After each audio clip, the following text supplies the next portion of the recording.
के पूर्व उप मुख्यमंत्री वर्तमान सांसद परम श्रद्धेय दिनेश शर्मा जी, जोरदार तालियां बजती हैं।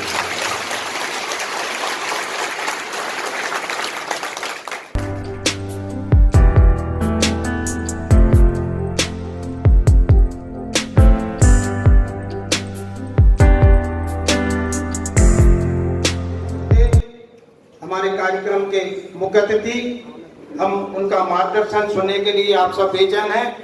आदरणीय दिनेश शर्मा जी, पूर्व मुख्यमंत्री, जोरदार तालियों के साथ उनका स्वागत करूं।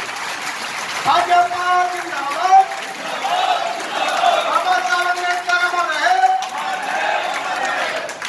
अब हाथ के पंजे की जरूरत नहीं है, बाबा जी के समानता के सिद्धांत की जरूरत है। समानता का सिद्धांत क्या?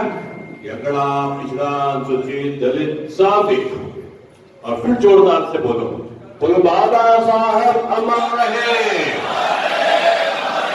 बाबा साहब अमर रहे, भारत माता की।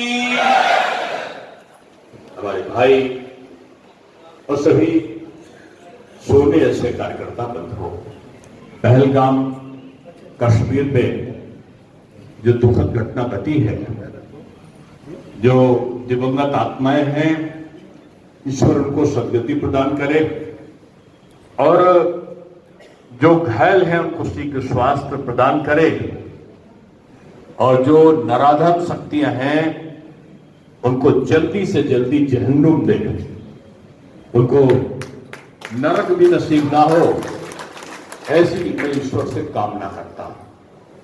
और जिन्होंने ये दुस्साहस किया है, जान लो कि मोदी जी हैं और मोदी जी घुस कर मारते हैं, वो बख्शते नहीं है। और उनके साथ में अमित शाह जी हैं, वो दहाड़ते नहीं है।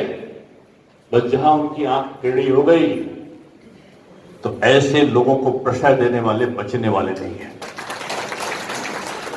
हम लोग बाबा साहब को याद कर रहे हैं,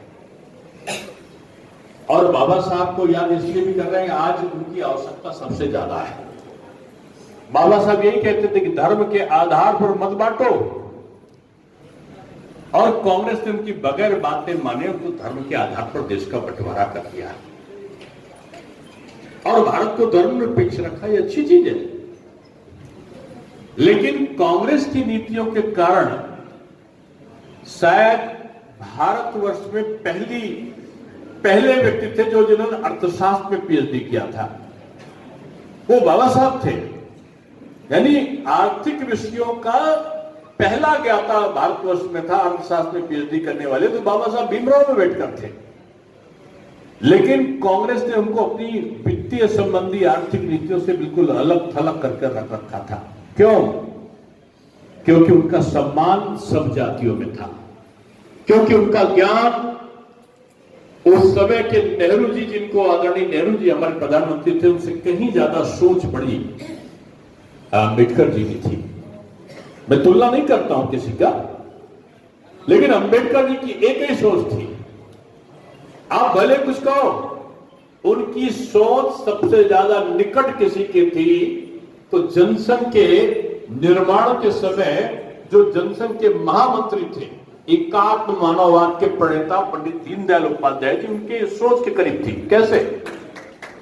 दीनदयाल उपाध्याय जी कहते थे, भूल गए रस रंग भूल गए छकड़ी, तीन चीज याद रही नून तेल लकड़ी। वो अर्थ का सिद्धांत, यानी जीवन की आवश्यकताएं पूरी हो, समाज एक रस और एक समान हो, उसके लिए क्या बोलते थे?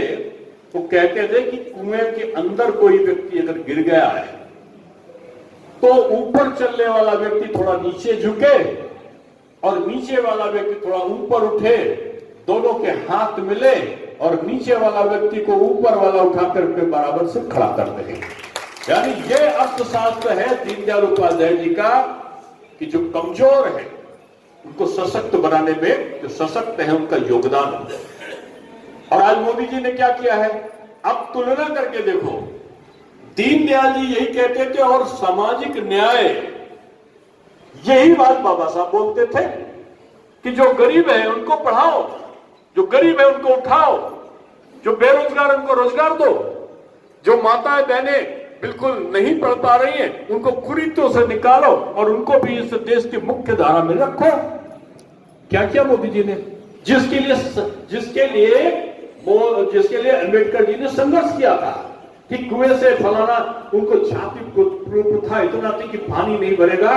आज तो हर घर पानी है और पानी में जात नहीं है, धर्म नहीं है। यही मोदी है ना। तो ये अंबेडकर जी का सपना था, आज वो हर घर नल के रूप में मोदी जी पूरा कर रहे हैं।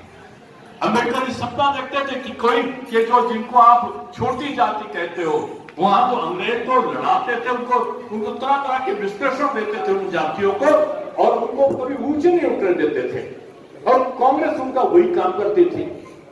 तो अंबेडकर जी कहते थे कि मेरा भी सपना है, कभी मेरे भी, जिनको हम छोटा, पिछड़ा, दलित, पिछड़ा कहते हैं, उनके भी मकान होंगे क्या? उनके घरों में भी रोशनी होगी क्या? आज उनके घरों में रोशनी भी है गांव में। आज प्रधानमंत्री आवास और मुख्यमंत्री आवास भी मिल रहे हैं उनको।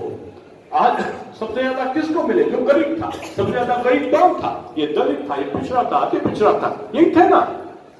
तो ये कल्पना, यानी अंबेडकर जी जो सोचते थे वो दीनदयाल जी के सारा एकात्म मानववाद में था। उसको शुरुआत किसने किया? अटल जी ने किया।